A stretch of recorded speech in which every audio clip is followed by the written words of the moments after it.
Welcome, welcome. We continue studying ourselves through our natal chart. So pull up your natal chart. Today we're talking about Jupiter and Uranus. Now, these are social planets as well. That's why it would be better if you would be looking at what house they're standing. It will show you what area of your life they influence you. Now, remember, personal planets, they are more closer to us. Social planets are more planets that it's their outside kind of energy that influence our life and our development somehow. So today we're talking about Jupiter. Jupiter is a benefic planet. This is the planet that helps us. It gives us luck expansion in a particular area.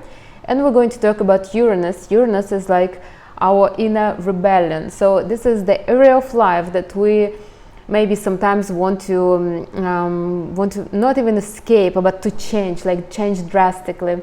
Like for example, Uranus in the 7th house, maybe the relationship would be always like rocky. You would always want to change it. So I also will tell you what does retrograde placements mean, and overall I will go through every house. Now, before I will start, remember that the first house is the house of self, the second house is the house of personal resources, money, third house is the house of closest relationships. So these are your siblings, your best friends, your close acquaintances, not your parents, not your partners, maybe colleagues, like the closest ones.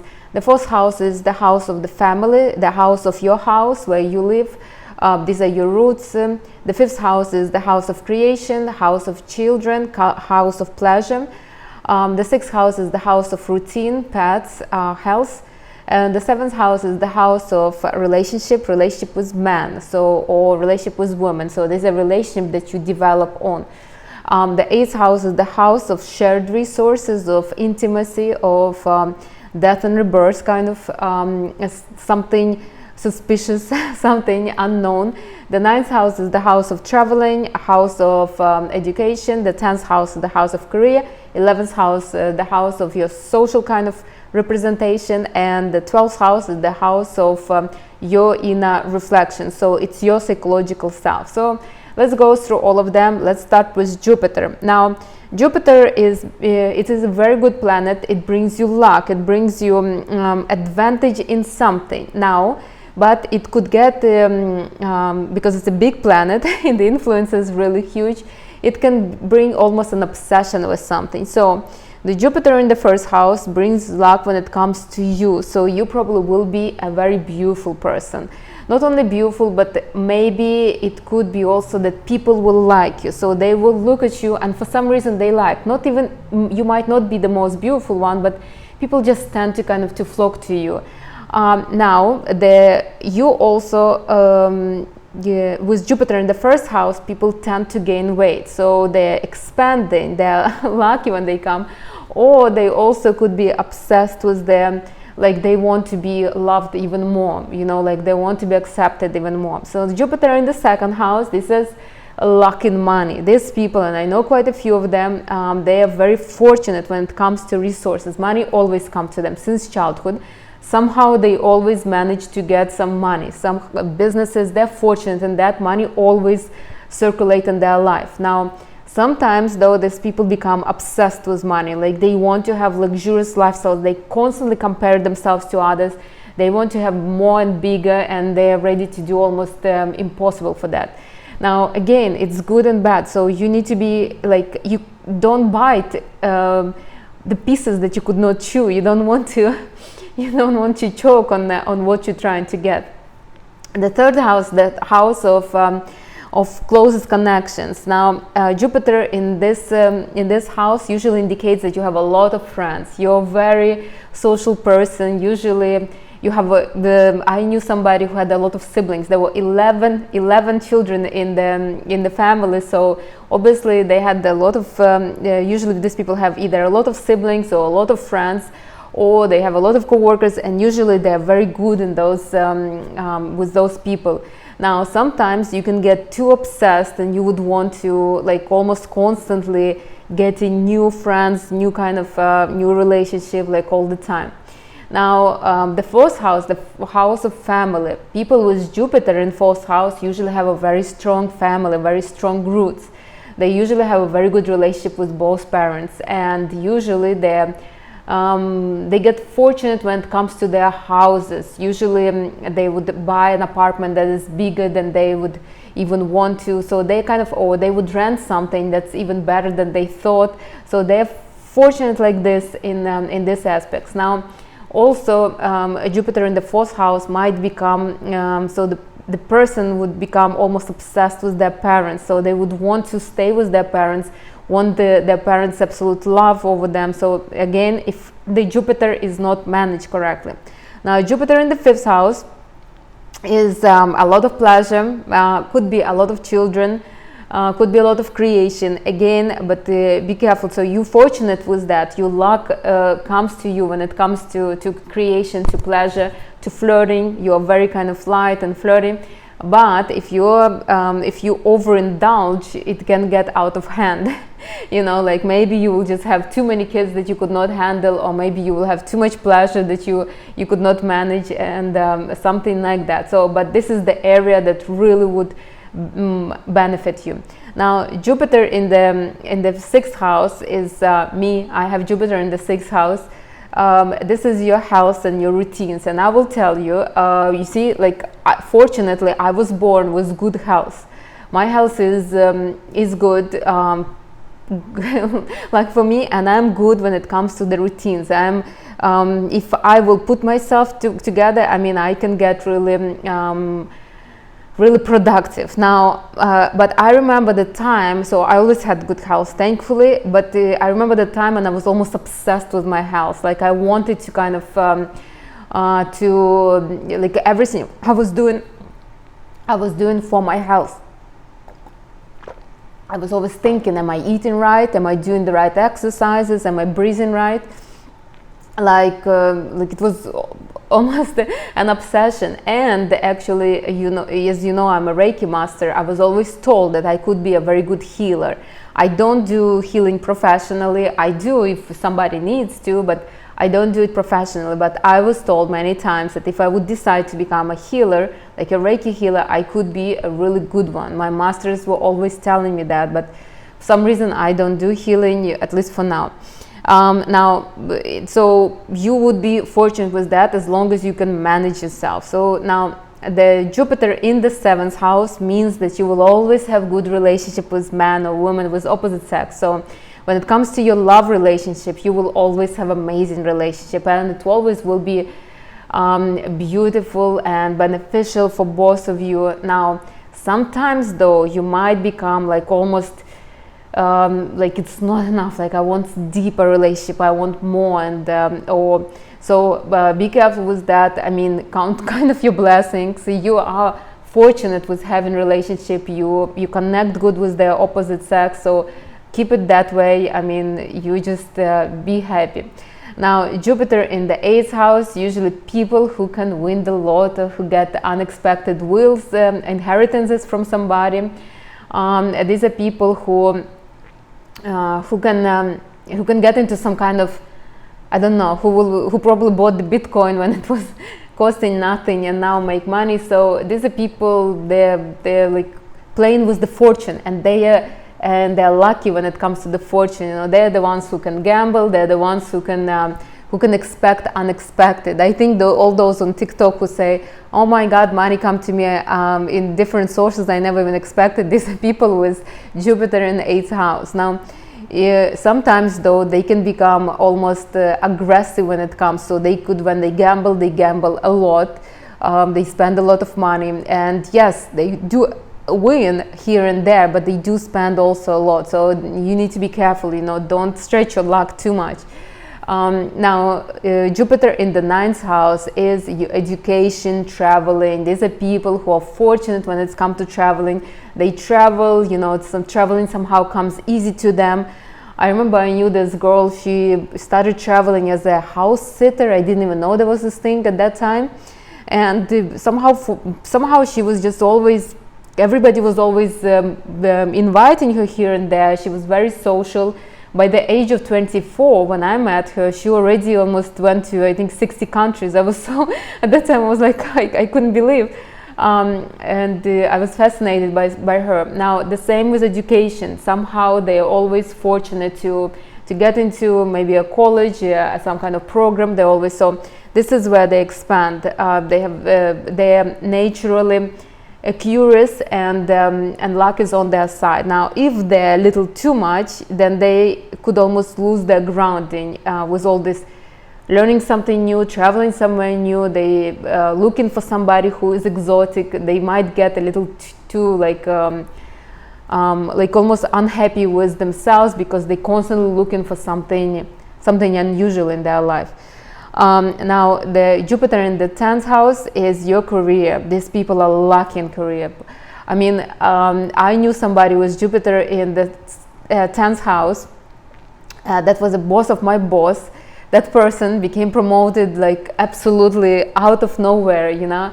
And it was such a crazy coincidence. I couldn't believe it. The person had no education whatsoever. I mean, besides high school diploma, not even high school diploma. I think he has GED or something. And somehow just like career was always lucky, and he was very cocky about it. And I was like, why are you always, you know, why do you behave like this so arrogantly? And he said, I don't know, I'm always lucky. The company before that, so he would demand larger amounts of money. He would be very seriously arrogant about it. And he's like, I mean, there is always another company that I can go work for. You see, he was fortunate in career, so he could behave like that. Now, what could become of somebody like this? They could become too cocky, maybe too arrogant too, and want to move much faster. Like even when he came to our company, he said, I gave them half a year to promote me, like that. I mean, confident much, yes, but I really admired him. He was an amazing person, and is, I think, right now. But that's, I was like, I couldn't believe he would talk like this to anybody. So anyways, but this is Jupiter in the 10th house. Now Jupiter in the 11th house is your social standing. So this is, if you ever wanted to become a mayor, a governor, then if you have Jupiter in the 11th house, if you ever wanted to move masses, to become a popular blogger, with Jupiter in the 11th house, you're bound to be famous in the society that you're interested in. So maybe this is your city, or maybe this is your group of friends, or maybe this is the institution you're working in, but you will become popular in that particular place. That's easy. Now be careful though, don't become a revolutionist if you are not ready to take on the responsibility for what you are pushing people to do. Now Jupiter in the 12th house is more about yourself. You're lucky when it comes to your psychological development, to maybe healing your some traumas. Usually people with the Jupiter in the 12th house don't have traumas. They're usually very in tune with their own psychic kind of. Now don't push too far with your inner development. I mean, there is a limit to that too. People with the Jupiter in the 12th house can become too much, and they would be wanting to push themselves to some kind of new limits. But I mean, is it really what you're coming here for? So this is Jupiter. Now Jupiter is the planet that moves slowly, but not as slow. So usually it rotates like one sign a year. So right now Jupiter is in Cancer. It's actually Jupiter-Venus conjunction as I'm filming it. But it's very good time right now. But Jupiter in the sign where it's located, it's important, but not as important as the house. Remember, these are social planets. But you can kind of glance through, like if, for example, your Jupiter is in Aries, your luck is more aggressive, more abrupt. You know, Jupiter in Scorpio may be more careful, mysterious luck. So, but these are, I wouldn't say that this is as important as the house. You look at the houses for the social planets. Now, let's talk about, so when it's Jupiter retrograde, so a lot of people have Jupiter retrograde because Jupiter is retrograding, I think, 4 or 5 months a year. So half of the people that were born in the same year will have Jupiter retrograde. Now these are the people who believe, so they're building their own luck. They believe that they can create their own luck. So whatever they do, so they don't just get the luck, they make the luck themselves. And this is very interesting. It's like they go against the norms. Like like they almost think, you know, like don't interfere. I know what is better for me, like this. And I know a few people with Jupiter in retrograde. Usually they are lucky when Jupiter is retrograde.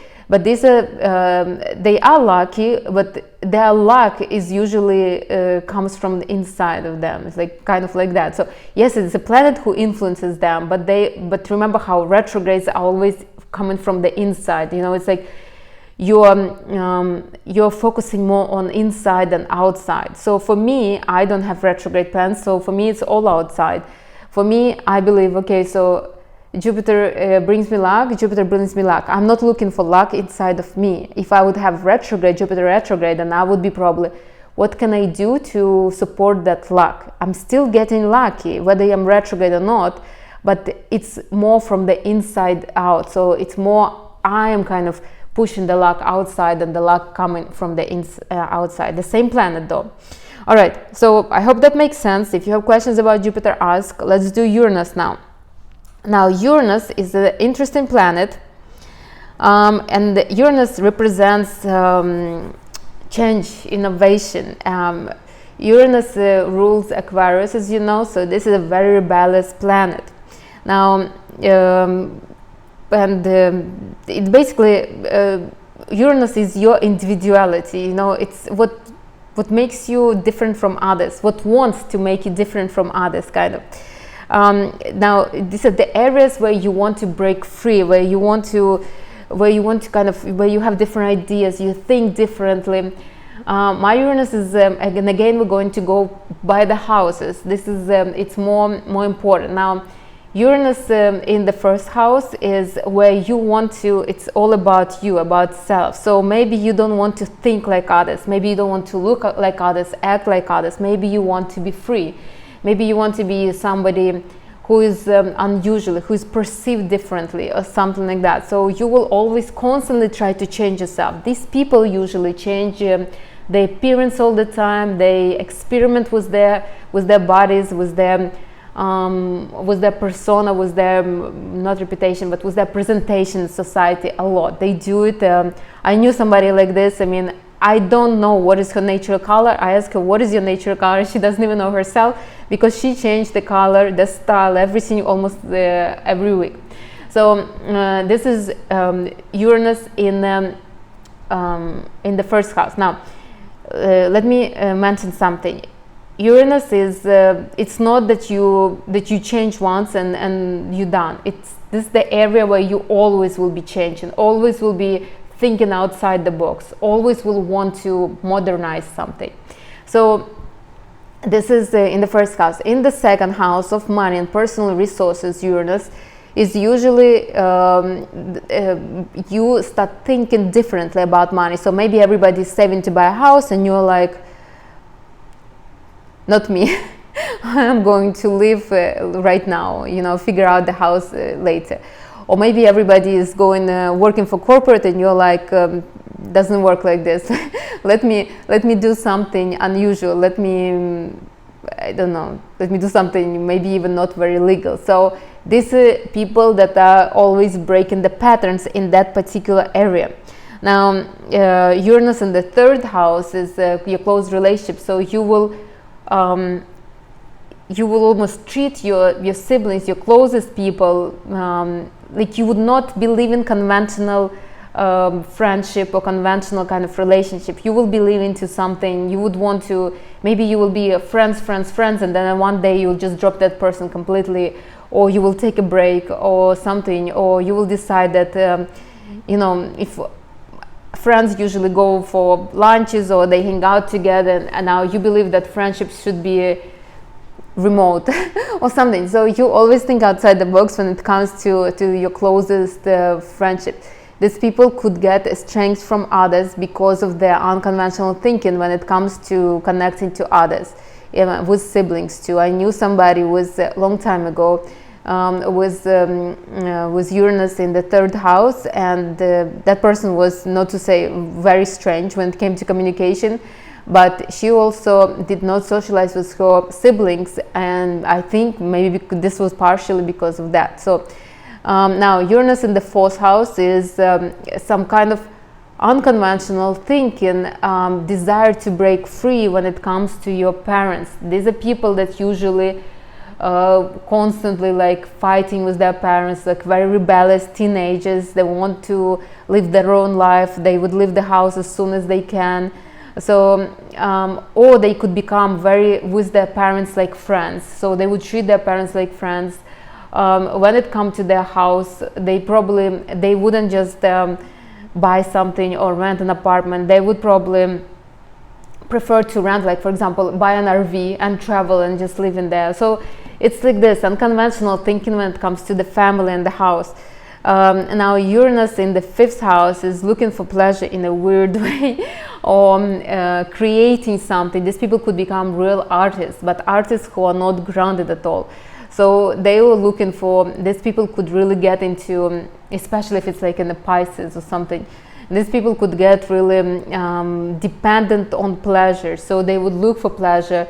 They could be intimate in a different kind of weird way. They could also look for pleasure like through maybe eating or drinking or something unusual. They would have a different taste palette, like they would maybe eat cucumbers with a pudding or something.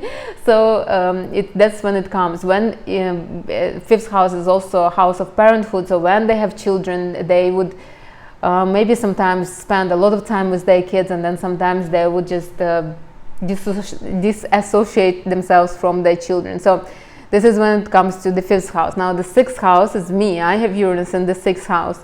This is the house of health and routine, and I will tell you, as much as I'm healthy and obsessed and everything, so a person who has Uranus in the 6th house, they usually unconventional look on how to improve their health and their routine. And I do that. I all the time looking for some kind of, searching for some kind of ideas how to better off my health, and I'm healthy, you know. It's not like and I'm not looking for something like what everybody does. So I'm not going to be taking the same vitamins, eating the same kind of way. I was always looking, like for example, Reiki cosmetology. Who's doing Reiki cosmetology? Very few people. But I think that for my face, Reiki cosmetology is better than Botox. So something like that, something I always look outside. Now also my routine. People that would know my routine will be shocked, but that routine works for me. It's unconventional. Yes, it's not exactly how it should be, but it works for me and I like it. And I changed the routine because I could not be stuck in that. Now, Uranus in the 7th house is basically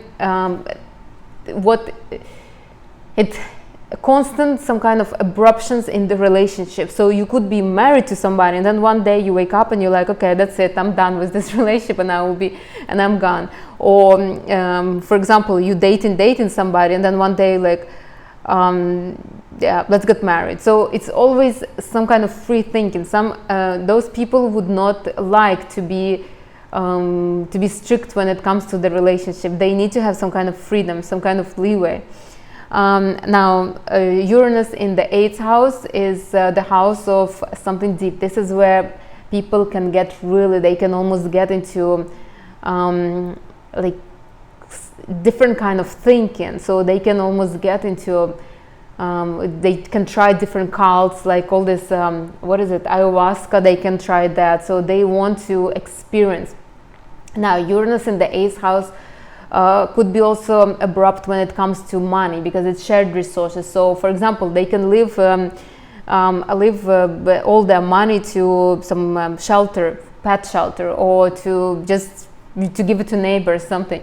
I remember I had a client, there were 2 brothers, and they were wealthy, both of them, and had no family, and they were, the same almost age. So they didn't, their will was, one was for some kind of animal shelter, something with animals, and the second one was basically, he didn't even leave the will. He's like, let whoever wants fight for my money. Like, it was very strange. But this is how people think. Now, Uranus in the 9th house is a very unusual thinking when it comes, it's a desire to become free when it comes to education, when it comes to traveling. So these people don't love to to sit in the classroom and study with everybody else. They want to study on their own terms. I had a friend with Uranus in the 9th house, and she was missing in high school. She was missing almost every day. I don't even know how she got her diploma, but she's very smart, and she always was. She always tried to educate herself, but she was educating herself on her own terms. Now she is also these people are trying to break free when it comes to traveling and to education. For example, they will not go traveling with the group where there is a schedule for how is they going to, what they're going to visit. They will go on their own, maybe sleep in the tent, maybe wouldn't even know where they're going to stand or where they're going to sleep, just as long as it's going to be like something like traveling, unpredictable traveling. One time I was in this place with my sister, and we were watching the sunset, and this girl came to us, and she started talking to us, absolutely like friendly, and she's like, I'm not sure where I'm going to spend the night. Can I spend a night on your couch? I was shocked. I mean, I would I always, if I don't have a place to stay, I doubt I will be watching sunset anywhere. So anyways, but I understand that some people are like this. Now Uranus in the 10th house, that house of the career, usually these people are very abrupt when it comes to their career. So as soon as they're done, so they want to change. They don't stay in one place for too long. They like to change the positions. They get bored very easy. Now Uranus in the 11th house, these are rebels. These are people that will create some kind of protests if they believe in them. Obviously, these are the people that would kind of make everybody sign a petition to remove somebody. So they do want to change the world around them through masses, and they're successful at that. Now Uranus in the 12th house, these are rebels when it comes to themselves. So they constantly fight their own world, their own inner world. So they, like, for example, they would decide, okay, I'm going to meditate for 30 days, and then on the 3rd day they will be like, no, meditation doesn't work with me. So they always challenge themselves when it comes to some kind of inner development. Now Uranus in retrograde, Uranus also, Uranus moves very slow. It usually stays in one sign for 7 years. It just moved into Gemini, and I'm sure you all feel it. Now Uranus stays in one place, in one sign for 7 years. So Uranus moves slow. Because it moves slow, it retrogrades big too. So it retrogrades like 6 months of the year. Now if you have Uranus retrograde, it's basically you want to break free from yourself, from the inside yourself. So you like for example, if I have Uranus retrograde in the 10th house direct, I would just basically if I don't like something, I'll tell my boss, okay, that's it, I'm quitting, I'm gone. Now if I have Uranus retrograde in the 10th house, I would be collecting that disagreement, that I don't like the job, that I would, and then at one point I will just burst. So often people with Uranus retrograde, they have fears, they have doubts, so they do want to break free, but they are not as fast to act. So it takes a little time for them to break free, but they do, and usually you don't know, it's brewing inside of them, brewing, and then it just blows up. Or the same like in a relationship, they might be sitting, everything is fine, and then one day they just leave. This is if direct, and then if not direct, they will be like showing some kind of displeasure. They will be getting ready, like they're afraid to break free, but they want to break free, and eventually they will do it. Just they don't do it as fast. Now this is about the retrograde. So this was about Jupiter and Uranus. Now Uranus, which sign it is not as important, but somewhat important. Like for example, Uranus moved in Gemini right now, so we're all focused on how to break free when it comes to technology, to some kind of knowledge. Before, Uranus was in Taurus, and for 7 years we all were focusing how to break through when it comes to some material stuff. So but the house is more important, you see. It's and I want to tell you, if your Uranus is in the air sign, it's a really good position. If your Uranus is in the water sign, not the best position. If Uranus is in the earth sign, also not a very good position. Remember, Uranus is air. it wants to break free, you know. But when your Uranus is in the Earth, it's heavy, you know, it's like holding, the Earth is holding, and fire is also a good placement. Now, when it comes to Jupiter, any placement is good for the most part, maybe because Jupiter is a good planet, benefic, maybe not very good for Earth and air, but no, honestly, it's good for everybody. All right, I think that's it, what I wanted to tell you about Uranus and Jupiter. Again, it's not about the sign where it is, it's more about the house where it is. Look at the house. Now, one more thing that I wanted to mention, notice whether there is any kind of planets closer to Jupiter and Uranus. Why? I will tell you. My Uranus is very close to my Venus. Venus is the planet of love, of some kind of money. Now, because it's very close, it influences the Venus. So, like for example, I could like somebody very much, and then I would be like, okay, I have to go. I'm very abrupt when it comes to liking somebody, to building relationship. So again, it's not in my 7th house, but it does influence my Venus. Now Jupiter is not really influenced nobody, so it has to be like within 10 degrees, 5-10 degrees, so not that much. If it's like very close, like 1 to 5 degrees, that would influence a lot. See that would be important. Like for example, if you have Uranus very close to your Mars, then you probably will be like almost aggressive. You almost will be always fighting, looking for fights, you know, like or at least verbally trying to like abuse others. If you have Uranus in like very close to Mercury, then it would basically, your communication will be like, you will be talking, and then okay, I'm done, you know, that's it, the conversation is over. The same with Jupiter. See, the Jupiter is next to another planet, is making like bringing luck to that planet. So if Jupiter will be next to my Venus instead of Uranus, I probably would be when it comes to flirting, to fall in love, I probably would be much more likable maybe, or it would be much easier for me. I would feel like the conversation flows so smoothly. So stuff like that. Look at those, the conjunctions, and also look if there is any kind of oppositions, squares and trines. The conjunctions and trines are good. The squares and oppositions are not very good. So if Uranus is opposing my moon, then my soul will be always in turmoil. You see, like that. So look at those.